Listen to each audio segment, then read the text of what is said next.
टूटे हुए प्यालों में जाम नहीं आता, टूटे हुए प्यालों में जाम नहीं आता, इश्क में मरीजों को आराम नहीं आता।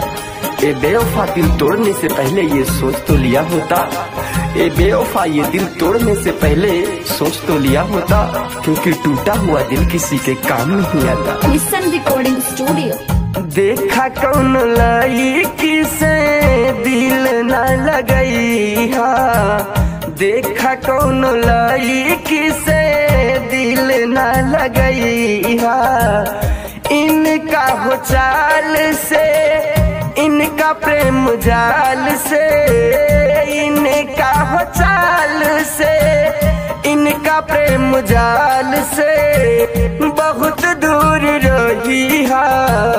देखा कौन लड़की से दिल न लगई हा, देखा कौन लड़की से दिल न लगई हा।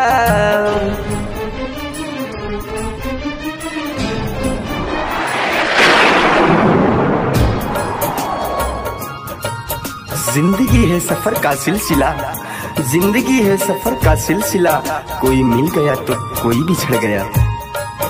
जिन्हें मांगा था दिन रात दुआओं में, जिन्हें मांगा था दिन रात दुआओं में, वो बिना मांगे किसी और को मिल गया। बतिया सुना ये यार कब करिहा ना प्यार, इनका रखिया ताहवे जैसे होला कटार। बतिया सुना हमार कब करिहा ना प्यार, इनका रखिया ताहवे जैसे होला कटार।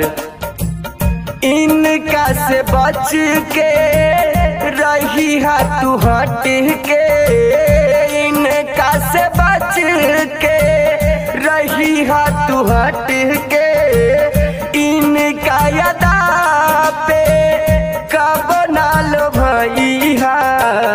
देखा कौन लड़की से दिल न लगई हा, देखा कौन लड़की से दिल न लगई हा।